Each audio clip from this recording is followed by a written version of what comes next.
it's all gonna be good. Don't worry about nothing, don't worry about nothing, nothing now. It's all gonna be good. Hello दोस्तों, स्वागत है आप सभी का। और आज हम लगाने वाले हैं ओली बोर्ड लाइव मॉक्स में मैथ्स के सवालों को। तो चलिए शुरू करते हैं क्वेश्चन नंबर 1 की तरफ से। क्वेश्चन नंबर 1 में क्या है, हमें एक लाइन की इक्वेशन दे रखी है, ठीक है, Y equal to mx plus C. और कह रहा है कि वो जो लाइन है वो 2 7 पॉइंट से पास कर रही है और उसका स्लोप 3 दे रखा है, ठीक है। स्लोप 3 दैट मीन्स की जो m की वैल्यू है वो 3 है, क्योंकि जो general of equation of line होती है Y equal to mx plus C होती है, जिसमें m जो होता है वो स्लोप को डिनोट करता है। हमसे सी की वैल्यू पूछी है, सी जो है एक तरह से कॉन्स्टेंट।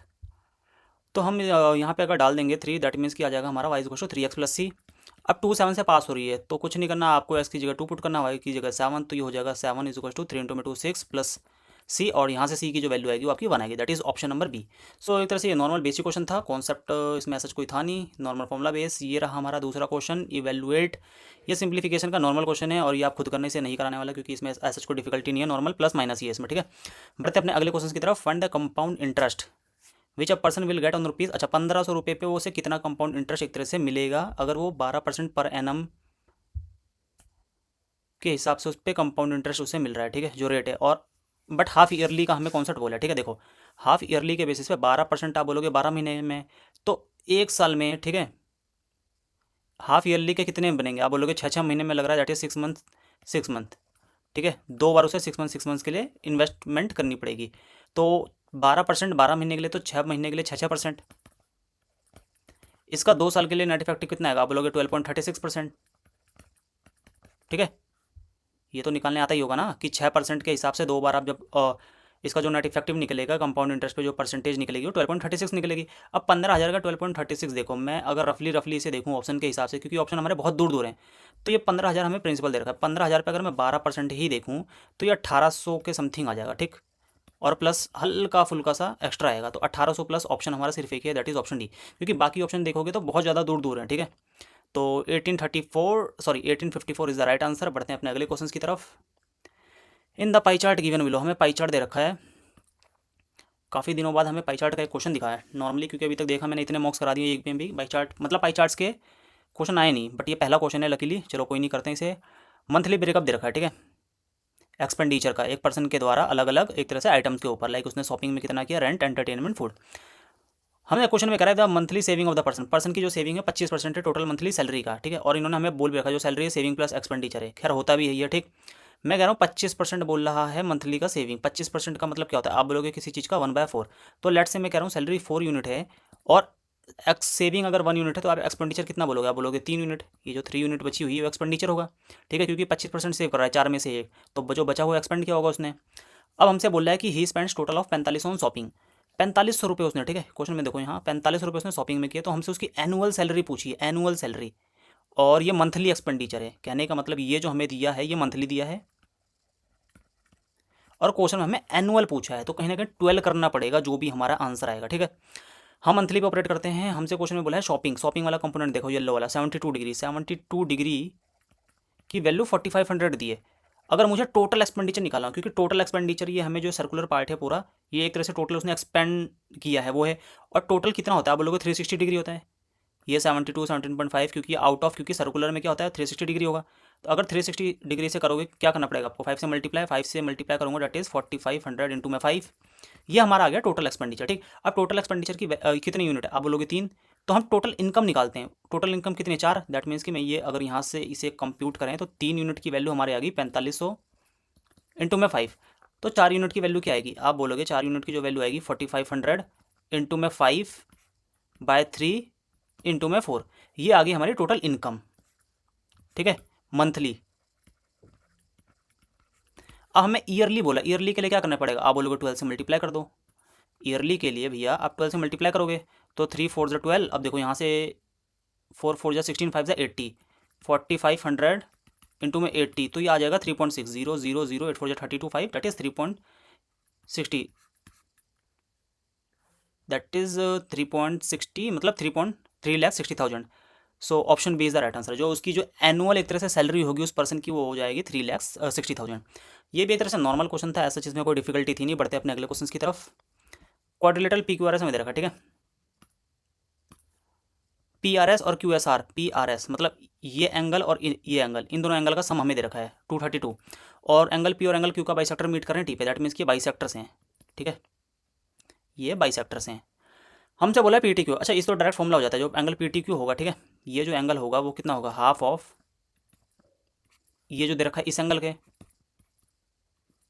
ठीक है, दैट मीन्स कि कितना दे रखा है 232, क्वेश्चन नंबर 232 दे रखा है, 232 का हाफ कितना आ जाएगा 116, दैट इज ऑप्शन बी। अब ये कैसे होता है, चलो कोई नहीं, एक तरह से मैं आपको बता ही देता हूँ, लोगों को लग रहा होगा कैसे होगा।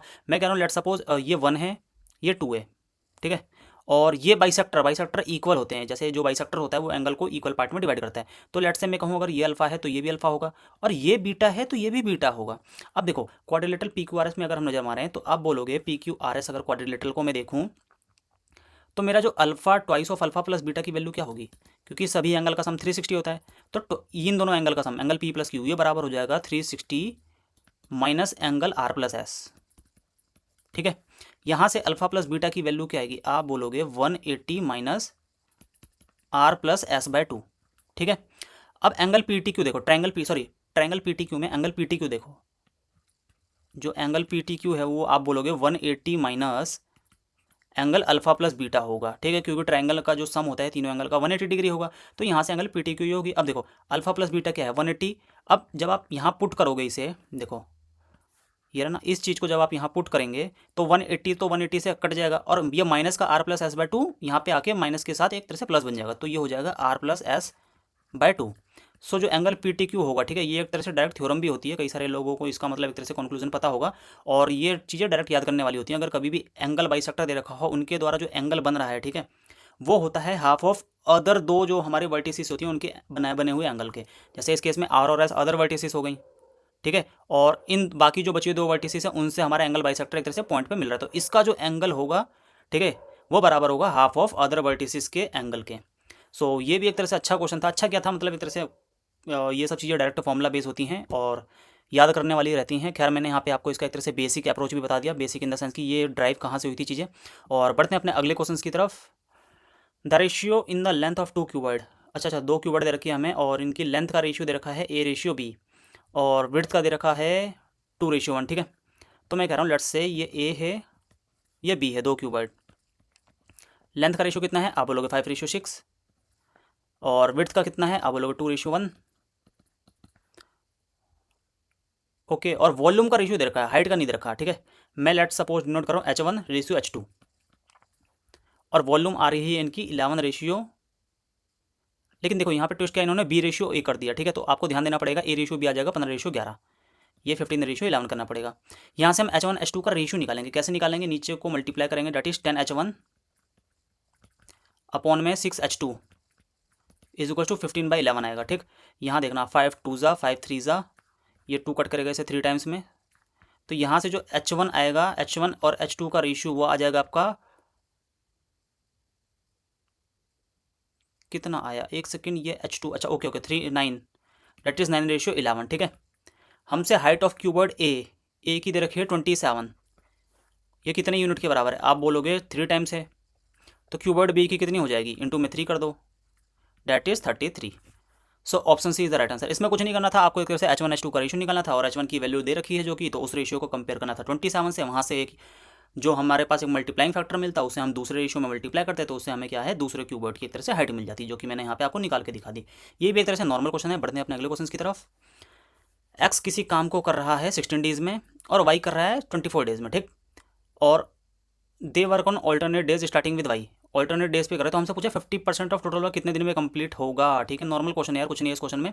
यहाँ पे 16 डेज कर रहा है, वाई कर रहा है 24 डेज में, इनका एलसीएम ले लेते हैं work, that is 48 unit of work आ गया हमारे पास। एफिशिएंसी एक्स क्या जाएगी, 48 को डिवाइड करेंगे 16 से, डेट इज 3, और वाई क्या जाएगी 2।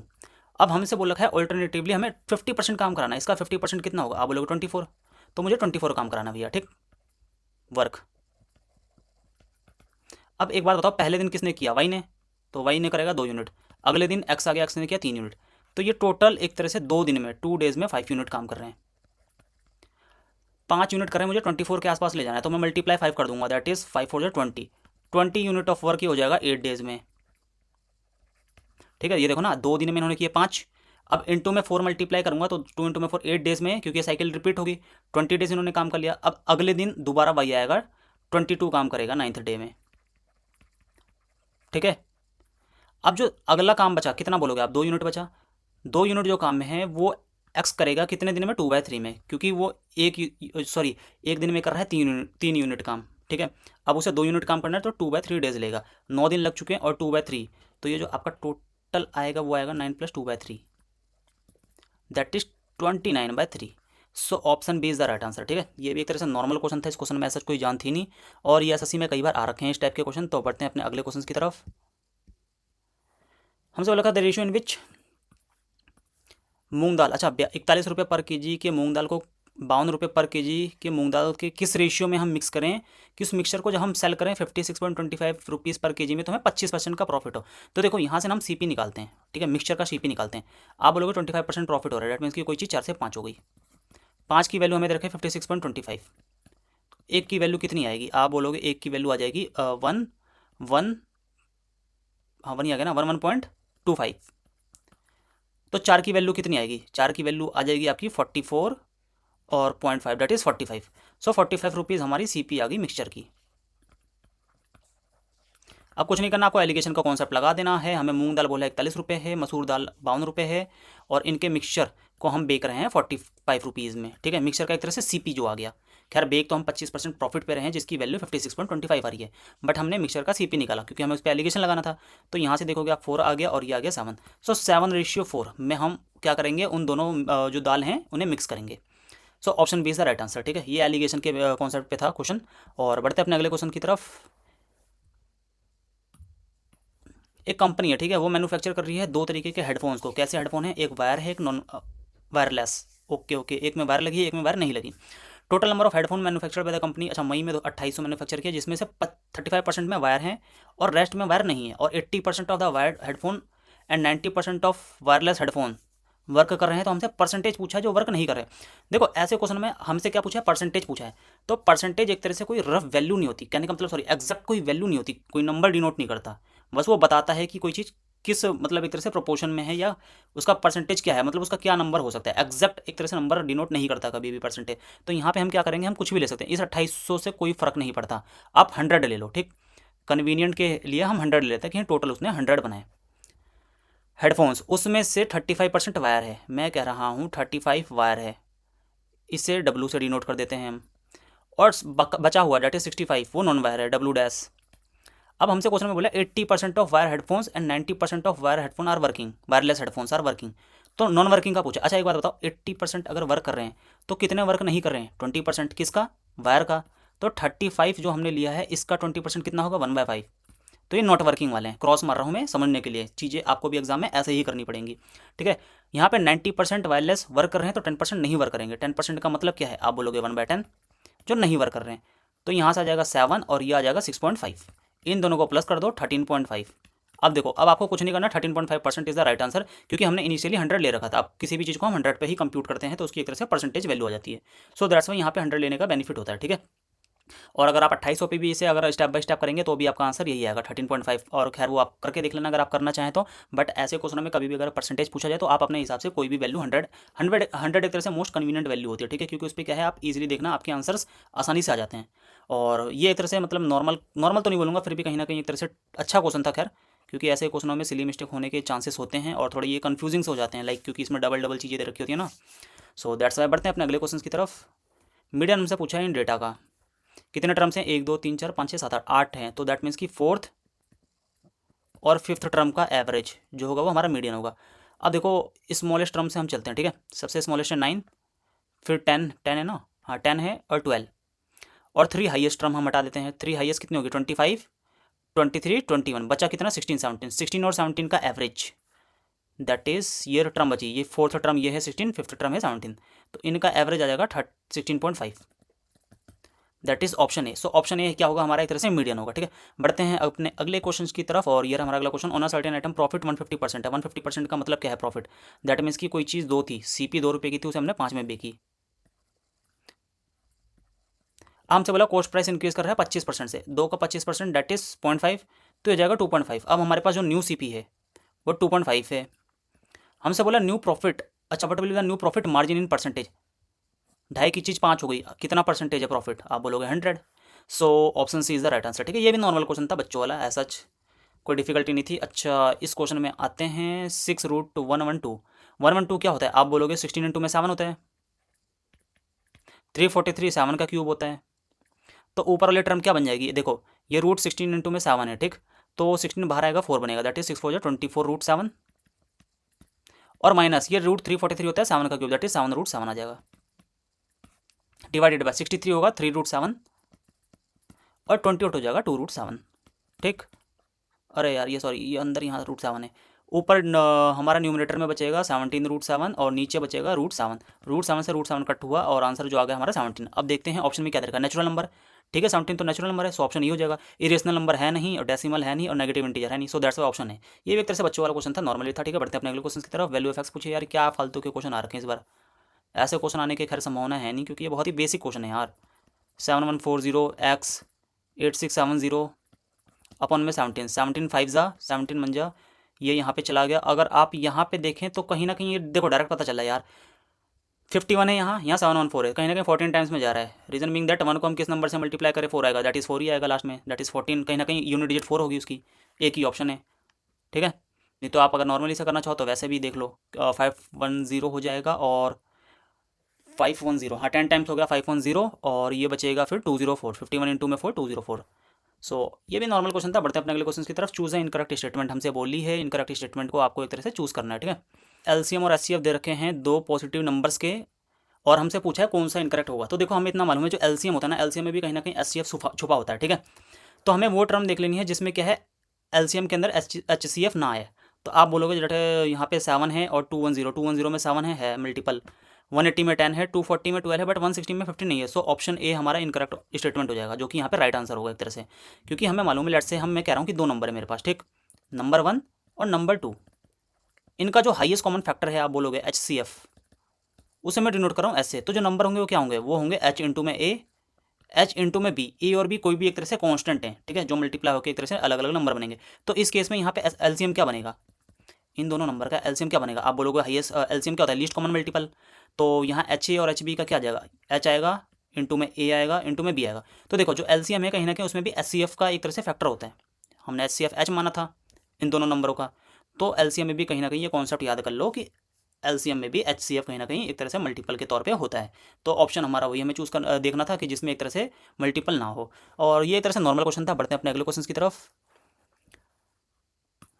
एक्स स्क्वायर प्लस 1/x², ठीक है 83 देखा है, ओके। नेगेटिव में क्यूब जाना है तो कहीं ना कहीं हमें एक बैकवर्ड जाना पड़ेगा। बैकवर्ड का मतलब क्या है, डेट इज x-1/x का होल स्क्वायर। मुझे मालूम है ये जो चीज़ होगी ये हो जाएगी 83, क्योंकि x² प्लस 1/x² -2x होता है, sorry -2 into max into 1/x -2 बचेगा, यहाँ बचेगा 81, 81 का रूट करेंगे तो x - 1/x कितना आएगा, आप बोलोगे 9, और क्यूबिक में पूछा है तो क्यूबिक में क्या होगा, a³ + 3 हो जाएगा, ठीक है। a³ + 3 है तो डैट मीन्स कि ये कितना हो जाएगा, डैट इज 729 प्लस 9 3 27, तो ये आ जाएगा 756। So option D is the right answer. Normal question था ये भी बेसिक। बढ़ते हैं अपने अगले क्वेश्चन की तरफ। 11 कॉन्सिक्यूटिव ऑड नंबर का एवरेज हमें दे रखा है, ठीक है 11। तो मैं कह रहा हूँ 6 नंबर क्या होगा, जो 6 नंबर होगा जो मिडल नंबर होगा वही तो एवरेज होता है एक तरह से, ठीक है। तो 21 6 नंबर होगा, इसके पीछे होंगे 5 नंबर 1 2 3 4 5, इसके आगे होंगे 5 नंबर 1 2 3 4 5, ठीक है। 11 कॉन्सिक्यूटिव ऑड नंबर हैं, तो जो मिडल टर्म होती है एक तरह से वही तो एवरेज होगा, क्योंकि कॉन्सिक्यूटिव ऑड नंबर के टर्म में कॉन्सिक्यूटिव ऑड नंबर्स के जो एक तरह से सीक्वेंस होती है उसमें जो मिडल टर्म होती है वही हमारा एक तरह से एवरेज होता है। तो 6 नंबर हमारा आगे 21। लार्जेस्ट पूछा है आगे कितने हैं, आप बोलोगे 5, लेकिन ऑड नंबर हैं तो एक नंबर कितना है, फॉर एग्जांपल इसके आगे अगला जो नंबर होगा 7 वो कितना ज़्यादा होगा 2, 5 नंबर है 10, तो आप इसमें 10 ऐड कर दो, डेट इज 31 होगा हमारे एक तरह से greatest number. So option C is the right answer, ठीक है। ये भी एक तरह से नॉर्मल क्वेश्चन था। बढ़ते हैं अपने अगले क्वेश्चन की तरफ। ओके सो ये मेरे को अभी तक इस मौका एक अच्छा क्वेश्चन लगा जब मैंने इसे कहीं ना कहीं देखा, और इस क्वेश्चन में बहुत ही अच्छा कॉन्सेप्ट छुपा हुआ है। उस कॉन्सेप्ट को ना ध्यान से समझना, इस क्वेश्चन को अच्छे से देखना एक तरह से, ठीक। निशु ने ऑर्डर किया है फूड, एक मिनट, निशु ने ऑर्डर किया है फूड 3 अलग अलग डिफरेंट रेस्टोरेंट से, ठीक। रेस्टोरेंट ए, रेस्टोरेंट बी, रेस्टोरेंट सी, सेम टाइम पे, ठीक है, अपने घर की डिलीवरी के लिए। अब हमें बोल रखा है कि रेस्टोरेंट ए की जो प्रोबेबिलिटी दे रखी है डिलीवरी की 0.6 है, बी की 0.7 और सी की 0.9। तो हमसे बोला what is the probability that food is deliver on time. देखो यहाँ पे आपको एक कॉन्सेप्ट समझना पड़ेगा। हमसे प्रोबेबिलिटी पूछी है कि food is deliver on time. इसका मतलब क्या है? इसका मतलब ये है, क्वेश्चन में हमसे पूछ रहा है कि हम कब मानेंगे कि फूड डिलीवर हो गया टाइम पे? जब तीनों में से किसी एक ने भी अगर डिलीवरी दे दी, ठीक है, तीनों में से अगर किसी एक ने भी, एटलीस्ट वन ऑफ किसी एक ने भी अगर डिलीवरी दे दी तो हम मानेंगे कि फूड एक तरह से टाइम पे डिलीवर हो गया। तो हमें जो निकालना है वो निकालना है प्रोबेबिलिटी ऑफ एटलीस्ट वन की डिलीवरी। और मैं आपको इससे पिछले भी कई सारे जो अभी तक मैंने ओलिव के राइट नाउ मैं शायद 16 मैंने इनके इनबिल्ट मॉक्स और 4 लाइव मॉक करा चुका हूँ, उनमें भी ये कई बार कॉन्सेप्ट आया है प्रोबेबिलिटी ऑफ एटलीस्ट का। और मैं आपको बता के इसमें कई बार बता चुका हूँ पहले भी कि प्रोबेबिलिटी ऑफ जो एटलीस्ट होता है वो होता है 1 माइनस प्रोबेबिलिटी ऑफ नन। ठीक है, मतलब हमें इस क्वेश्चन में क्या निकालना है कि एक भी टाइम पे ना दें। ठीक है, सबसे पहले हम निकालेंगे प्रोबेबिलिटी उन लोगों की, मतलब डिलीवरी की, जो डिलीवर नहीं कर रहे हैं एक्जैक्टली टाइम पे। 1 में से माइनस करेंगे तो हमारे पास आ जाएगा प्रोबेबिलिटी ऑफ एटलीस्ट 1। तो आप बोलोगे यहाँ से क्या आएगा, 1 माइनस एक भी डिलीवर नहीं कर रहे हैं, और मैं लेट सपोज इन्हें डिनोट कर रहा हूँ पी ए से है 0.6, पी बी है 0.7 और पी सी है 0.9। पी है 0.6, प्रोबेबिलिटी ऑफ बी जो आ जाएगी वो आ जाएगी 0.7 और probability of C in restaurants की डिलीवरी की है 0.9। तो ये जो पी ए डैश आ जाएगा, ठीक है, आप बोलोगे कितना आएगा 0.4। चलो यहाँ कर देता हूँ मैं, पी ए डैश नन की कह रहे हैं ना, यहाँ से आ जाएगा पी बी डैश इंटू में P C not, sorry P A not P B not P C not. ठीक, यहाँ से आ जाएगा 1 माइनस पी ए नॉट कितना होगा, आप बोलोगे 0.4। ठीक है, इंटू में पी बी नॉट कितना होगा, आप बोलोगे 0.3 ना डिलीवरी करने की, और पी सी हो जाएगा 0.1। तो इसे माइनस करेंगे 0 पॉइंट डेट इज 12 4 0.012, 1 में से माइनस करेंगे तो ये आ जाएगा आपका 0.9 12 12 12 9 88 88 हुआ ना। हाँ, सो ये हमारी रिक्विजाइट प्रोबेबिलिटी आ गई जो हमें एक तरह से चाहिए थी। इस क्वेश्चन में बस कॉन्सेप्ट ये छिपा था कि हमसे बोला है कि हम कब मानेंगे प्रोबेबिलिटी दैट फूड जो है वो डिलीवर हो गया टाइम पे। ठीक है, तो हम तब मानेंगे जब कोई भी एक डिलीवरी दे दे परफेक्टली टाइम पे, तो वो बराबर हो जाएगी 1 माइनस एक भी डिलीवरी ना दें टाइम पे। अब एक भी डिलीवरी ना देंगे टाइम पे तो उसको P A not P B not P C not multiply कर दोगे, आ जाएगा। अगर मान के चलो हमसे क्वेश्चन में पूछता कि हमें वो प्रोबेबिलिटी निकालनी है जिसमें तीनों दे रहे हैं टाइम पे, ठीक है, तीनों की, तो उस केस में हम क्या करते हैं, पी ए इंटू में पी बी इंटू में पी सी कर देते हैं। ठीक है, अगर हमसे क्वेश्चन में स्पेसिफिकली बोलता कि तीनों जो रेस्टोरेंट हैं वो डिलीवरी कर रहे हैं सेम टाइम में, मतलब एक्जैक्टली एक तरह से उस टाइम में, तो उस केस में हम पी ए इंटू में पी बी इंटू में पी सी नॉर्मली निकाल देते हैं। ठीक है, बट हमसे बोला है कि फूड टाइम पे डिलीवर हो रहा है, इसमें कोई सच कोई मेंशन नहीं है कि तीनों रेस्टोरेंट एक साथ डिलीवर कर रहे हैं या ना कर रहे हैं। तो इस केस में अगर किसी एक ने भी डिलीवरी दे दी तो हम मानेंगे कि एक तरह से फूड डिलीवर हो गया टाइम पे। और ये क्वेश्चन मेरे को खैर इस मॉक का अच्छा लगा अभी तक। ठीक है, इसमें हिडन कॉन्सेप्ट यूज़ हो रखा था काफ़ी अच्छा, और कहीं ना कहीं ऐसे क्वेश्चन अगर आप एग्जाम में अगर करके आएंगे तो आप कई बच्चों से इसमें ऐसे क्वेश्चनों में लीड ले लेंगे। ठीक है, और अच्छा क्वेश्चन लगा मुझे। खैर बढ़ते हैं अपने अगले क्वेश्चन की तरफ। दो स्विमर हैं, रोहन और मुकुल, पार्टिसिपेट कर रहे हैं स्विमिंग कंपटीशन में। ठीक है, स्टडी वाटर में, ठीक है, पानी रुका हुआ है, शांत जल है, और दोनों 100 मीटर के डिस्टेंस को कवर कर रहे हैं। मैं कह रहा हूँ रोहित है मुकुल है, डिस्टेंस सेम है। अब मुझे मालूम है डिस्टेंस स्पीड इनटू में टाइम होता है, डिस्टेंस सेम है तो स्पीड इन्वर्सली प्रोपोर्शनल होगा टाइम के। टाइम इनका 10 और 8 सेकंड लग रहा है, 10 और 8 टाइम, तो स्पीड का रेशियो कितना आएगा, आप बोलोगे 8:10 इन्वर्स होगा। तो हमसे बोला find the speed of Mukul is how much percent more than that of Rohan, Mukul की रोहन से कितनी ज़्यादा है, आप बोलोगे 2 ज़्यादा है, मोर देन दैट ऑफ रो, अच्छा find the speed of Mukul is how much percent more than the speed of Rohan, Rohan की स्पीड से कितना ज़्यादा है, तो 2 ज़्यादा है आउट ऑफ 8 इंटू में 100, तो यहाँ आ जाएगा डैट इज 2/4 25%। ये इस 2 को 10 पे मत करना क्योंकि हमें बोला है कि रोहन के कंपैरिजन में कितनी ज़्यादा है, तो रोहन की 8 है और उससे 2 ज़्यादा है, दैट मीन्स कि 2/8। So option number B is the right answer. नहीं तो अगर आप 2 को 10 पे मार के आओगे तो 20% उसके हिसाब से मार के आ जाओगे अपना आंसर, जो कि एक तरह से गलत होगा। ठीक है, बढ़ते हैं अपने अगले क्वेश्चन की तरफ। एक सॉलिड कौन है, एक सॉलिड कौन है जिसका रेडियस 150 और हाइट है 210। मैं कह रहा हूँ कौन बना लेते हैं अपना एक, खैर अच्छी तो डायग्राम है नहीं मेरी इतनी। 150 है सेंटीमीटर और हाइट है 210, इसे हम मेल्ट करके कन्वर्ट करें स्मॉल क्यूबर्ड्स में जिसका डायमेंशन, अच्छा यार कुछ नहीं, इसमें वॉल्यूम करना था कंपेयर। ठीक है, क्योंकि किसी भी चीज़ को हम मेल्ट करके एक फिगर से दूसरी फिगर में कास्ट कर रहे हैं तो उसके इसमें आपको वॉल्यूम कंपेयर करना होगा। यहाँ से वॉल्यूम क्या आएगा 1/3 पाई r²h, रेडियस है 150, 150 हाइट है 210, यहाँ मैं मल्टीप्लाइन का साइन नहीं लगा रहा, डॉट लगा रहा हूँ, समझ जाना। ठीक है, और यहाँ पे आएगा 20 इंटू में 10 इंटू में 9। सो नंबर ऑफ स्मॉल क्यूबर्ड्स पूछे हैं, लेट से n हम बोल रहे हैं, एक क्यूबर्ड की डायमेंशन ये है, तो यहाँ से कितना आएगा 7 3 21, ये कट गया 10 टाइम्स में, ये 10 इस 10 को कट कर देगा और एक तरह से 11 का मल्टीपल होगा, क्योंकि मुझे मालूम है 11 कट नहीं रहा, तो 11 का मल्टीपल किस किस ऑप्शन में? आप बोलोगे 5 2 7 यार, दो दो ऑप्शन है, खैर छोड़ो कोई नहीं, कर लेते हैं हम। नहीं, दो ऑप्शन कहाँ है? 6 3 9, एक ही तो ऑप्शन है 2750। वैसे तो 2750 ही है, बाकी और कोई ऑप्शन है नहीं, सो हमारा जो आंसर होगा ऑप्शन सी होगा। फिर भी एक तरह से कैलकुलेशन आपको अब यहाँ तक पहुँच गए तो करके दिखा देता हूँ। ये देखो 9 कट कर देगा इसे 3 में और इसे 3 में, दैट इज़ 50 इंटू में 50। अब ये 20 मिल के इस, सॉरी ये 0 इस 0 से गया और ये 2 इसको कट करेगा 11 में, तो यहाँ से कितना आ जाएगा? दैट इज़ 250 इंटू में 11, और 250 इंटू में 11 होता है 2750। तो इससे भी हमारा जो आंसर आ रहा है वो सेम ही आ रहा है 2750। तो कहीं ना कहीं आप 11 की डिविजिबिलिटी के हिसाब से भी आप अपने आंसर को मार्क कर सकते थे और आपको फर्दर कैलकुलेशन करने की जरूरत नहीं थी। चलो कोई नहीं, बट बढ़ते हैं अपने अगले क्वेश्चन की तरफ।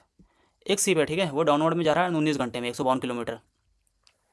ओके, और सेम टाइम में वो कर रहा है 95। सेम टाइम का मतलब क्या होगा? 19 में वो 95 भी कर रहा है, डैट मीन्स कि अप स्ट्रीम। तो बोट प्लस स्ट्रीम की जो वैल्यू है यहाँ से कितनी आएगी? आप बोलोगे 8, और बोट माइनस स्ट्रीम की वैल्यू कितनी आएगी यहाँ से? 19.5। तो हमसे बोला है कि find that what is the time taken by the ship to cover still water में, मतलब हमसे बोट की स्पीड पूछिए, तो बोट की कितनी आ जाएगी? इन दोनों का प्लस करके हाफ कर दो, दैट इज 6.5। 6.5 को आपको यहाँ डिवाइड करना है, that is 78 divided by 6.5, decimal हटाएंगे, 10 ऊपर लेंगे, 13 5 जा, 13 6 जा, 5 2 जा, 6 2 जा 12, दैट इज ऑप्शन बी। ये भी एक तरह से नॉर्मल क्वेश्चन था, बेसिक था। बढ़ते हैं अपने अगले क्वेश्चन की तरफ। उदय के पास दो ज्योमेट्री बॉक्सेस हैं, ठीक है। पहले बॉक्स में 4 ब्लैक पेन 2 ब्लू पेन है, दूसरे में 3 ब्लैक पेन 5 ब्लू पेन है। अब बोला हमसे एक पेन को हमने पिक किया, अच्छा दोनों बॉक्स में से, ठीक है। हमारे पास दो बॉक्स हैं, पहले में 4 ब्लैक 2 ब्लू, अच्छा ठीक है। दूसरे में इतना, हमसे पूछा probability that both are black. तो एक बता दो पहले बॉक्स से ब्लैक चूज करने की प्रोबेबिलिटी क्या होगी? आप बोलोगे 4 इंटू में 4/6। दूसरे में कितनी होगी? आप बोलोगे 3/8। कुछ नहीं करना, इन दोनों को मल्टीप्लाई कर देना है, दैट मीन्स कि 4 2 टाइम्स में, 3 2 टाइम्स में, so 1/4, that is option number C. ये भी एक तरह से नॉर्मल क्वेश्चन था। बढ़ते हैं अपने अगले क्वेश्चन की तरफ। Okay, if P X square plus 9 minus Q X is to 0 is a perfect square, तो फाइंड द रिलेशन बताना है पी और क्यू में। देखो कभी भी परफेक्ट स्क्वायर दे देना, ठीक है, तो आपको कुछ नहीं करना, डी 0 कर देना। डी मतलब डिस्क्रिमिनेंट।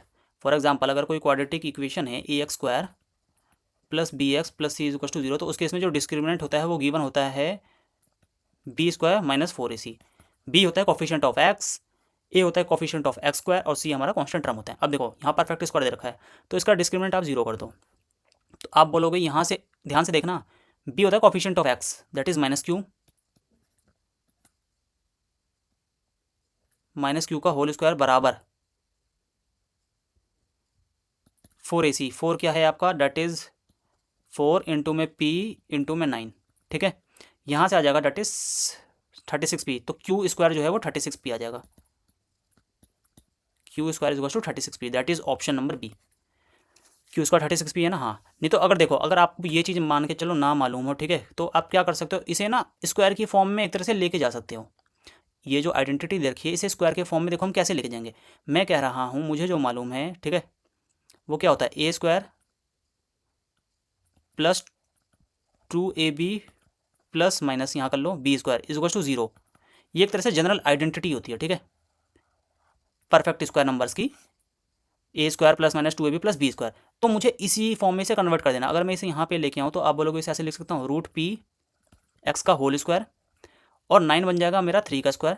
यहाँ मैं माइनस कर दूंगा, एक सेकेंड थोड़ा दूर लिख देते हैं यार, पास हो गया, ये हो गया मेरा 3 का स्क्वायर इज टू 0। अब मेरे को मिडिल टर्म बनानी है, मैं बोलूँगा कि ट्वाइस ऑफ ए बी होता है, ठीक है, या तो प्लस होगा या माइनस होगा, बट हमें माइनस दे रखा है तो कहीं ना कहीं माइनस हम लेके चलेंगे।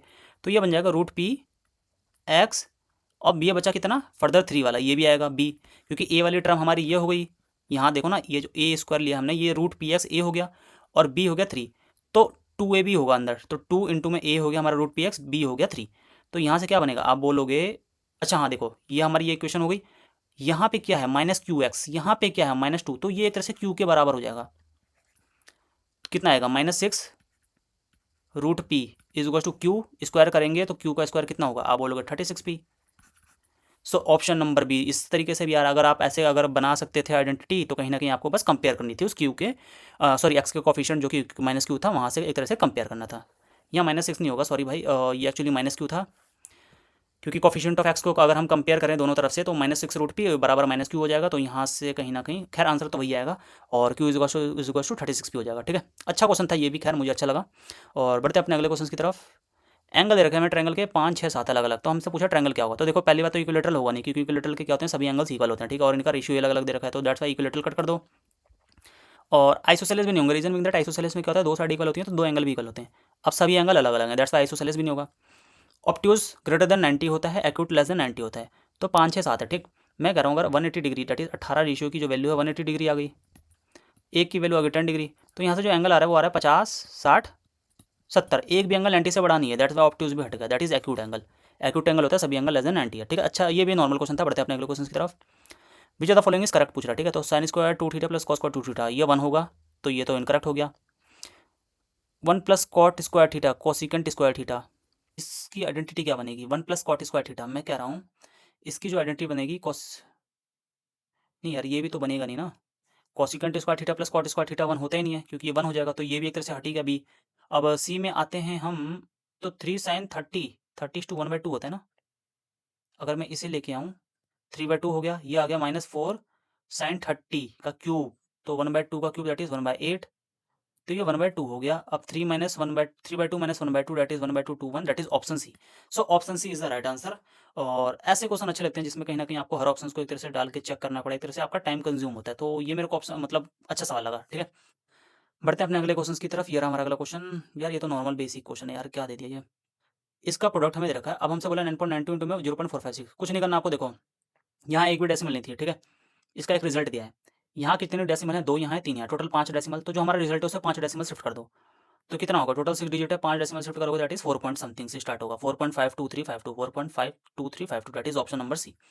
नॉर्मल क्वेश्चन था, बढ़ते हैं अपने अगले क्वेश्चन की तरफ। एक शॉपकीपर है, उसने कैश डिस्काउंट दिया है 85 रुपीज़ का पहले, उसके बाद दो सक्सेसिव डिस्काउंट दिए 10% और 2% के, ठीक है। एक किसी फैन के मार्क प्राइस पे, तो हमसे पूछा है कि सेलिंग प्राइस क्या होगी अगर मार्कअप 1285 है। एक बात बताओ यार, 1285 है, पहले हम 85 रुपये का इसे डिस्काउंट दे रहे हैं, तो कहीं ना कहीं 1200 बचा। अब इस 1200 पे हम क्या कर रहे हैं, पहले 10% का दे रहे हैं, 10% का जैसे दिया 120 दैट इज आपका आ गया 1080। अब इस 1080 से, ठीक है, चलो 1100 तो होगा नहीं आंसर, 1080 2% का हम फर्दर और दे रहे हैं, तो 2% की इसकी वैल्यू कितनी आएगी, अगर मैं रफली रफली इसको देखूं 2%, तो ये आ जाएगा 21.6, ठीक है। 10% आ गया 10.8, 2% आ गया 21.6, तो ये कितना आ जाएगा 1058.4 that is option number A, ठीक है। इन दोनों को जब आप सब्ट्रैक्ट करोगे फर्दर, तो आप बोलोगे कितना आएगा 1058.4। सो नॉर्मल क्वेश्चन था ये भी, ऐसा कोई हार्ड नहीं बोलूंगा मैं। से बढ़ते हैं अपने अगले क्वेश्चन की तरफ। Each observation of a set is divided by 4.5, तो मीन क्या होगा, वो भी डिविजिबल हो जाएगा 4.5 से। डिक्रीज तो होगा नहीं, also divided by 4.5 that is option B. और इस चीज़ को मैं पहले भी बता चुका हूँ, अगर एन कोई ऑब्जर्वेशन है उनका कोई मीन ए है, अगर सभी ऑब्जर्वेशन में हम प्लस ए कर रहे हैं, ठीक है, मैं कह रहा हूँ लेट्स सपोज उस एन नंबर ऑफ ऑब्जर्वेशन है, ठीक है, उसका जो मीन है ए, अब सभी नंबर्स में हमने ऐड कर दिया फॉर एग्जाम्पल एक्स, तो हमारा जो मीन भी है वो ए प्लस एक्स हो जाएगा, और माइनस कर दिया एक्स तो मीन हो जाएगा ए माइनस एक्स, मल्टीप्लाई कर दिया सभी नंबरों को एक्स से, तो जो हमारा मीन होगा वो भी एक्स से मल्टीप्लाई हो जाएगा, और अगर डिवाइड कर दिया हर नंबर्स को एक्स से, तो हमारा जो एक तरह से मीन है वो भी एक तरह से एक्स से डिवाइड हो जाएगा, ठीक है। ये था एक तरह से बेसिक कॉन्सेप्ट। बढ़ते हैं अपने अगले क्वेश्चन की तरफ। ओके, हमसे इसकी वैल्यू पूछी है, तो यूनिट डिजिट देखा नहीं कर लगा सकते, यूनिट डिजिट का कॉन्सेप्ट रीजन बिंग दैट सभी की यूनिट प्लेस की वैल्यू एक तरह से अलग अलग है। क्या करना पड़ेगा आपको, 1 का स्क्वायर से लेके इनिशियली 36 का स्क्वायर निकालना पड़ेगा, उसमें से माइनस करना पड़ेगा 1 के स्क्वायर से लेके 17 के स्क्वायर तक, ठीक है। अब देखो 1 से इसका फॉर्मूला क्या होता है, N plus one 2n plus 1/6 N plus one 2n plus 1/6, total कितनी टर्म्स है 36, तो ये हो जाएगा 36 इंटू में 37 इंटू में 73/2 6 सॉरी, माइनस यहाँ पे हो जाएगा आपका 17 18 और 17 35 दैट इज बाय 6, 6 से कट हो गया 3 टाइम्स में, यहाँ 6 से कट हो गया 6 टाइम्स में। ओके, सो कहीं ना कहीं अब इसमें कैलकुलेशन है अच्छी खासी, थोड़ी बहुत तो है ही, खैर इसमें कोई कॉमन टर्म भी नहीं आ रहा, कॉमन टर्म तो हम 3 ले सकते हैं बस। जैसे ही मैंने कॉमन टर्म 3 लिया तो ये बन जाएगा 73, अच्छा हाँ ये सिंप्लीफाई हो रहा है, 73 इंटू में 74, और सॉरी इसे हटा दो, 73 इंटू में 74, और यहाँ पे जो बचेगा वो होगा 17 इंटू में 35। अब देखो यहाँ पे अगर मैं 73 का स्क्वायर लेके प्लस 73 कर दूँ तो एक तरह से उसका प्रोडक्ट आ जाएगा, या मैं एक चीज़ और देख सकता हूँ ऑप्शन में, मेरे को इतना मालूम है कि 3 का मल्टीपल होगा, तो 4 2 6 2 8 9 10, ये होगा नहीं ऑप्शन, 4 4 8 9 10 11 12 ये हो सकता है, 2 2 4 2 6 होने को ये भी हो सकता है, तो 3 का मल्टीपल भी एक तरह से काम नहीं आएगा, तो 73 इंटू में 74 हम कैसे करेंगे, 73 का स्क्वायर प्लस 73, 73 का स्क्वायर प्लस 73। अब देखो 73 का स्क्वायर कैसे निकालेंगे, आप बोलोगे 73 50 से 30 ज़्यादा है तो प्लस 23 कर देंगे दैट इज 96, तो जो शुरू की 2 डिजिट आएंगे वो आ जाएगा इसका हाफ 48, और 529 और 529 दैट इज ये बन जाएगा 5329, ठीक है, ये 73 का स्क्वायर। इसमें 73 हम और ऐड कर देंगे तो ये हो जाएगा 9, 2 आ जाएगा, 7 2 9 0 आ जाएगा, 4 5402। ये टर्म जो हमारे पास आ गई 5402 है, ठीक। यहाँ से आ जाएगा 17 5 85, कैरी 8, 17 3 51 8 595। 595 आपको एक तरह से हटा देना, रफली रफली अगर बोलूँ तो 600 हटाने हैं। अगर मैं 600 हटाऊँ तो ये आ जाएगा 4800, 5 और बचा 4807।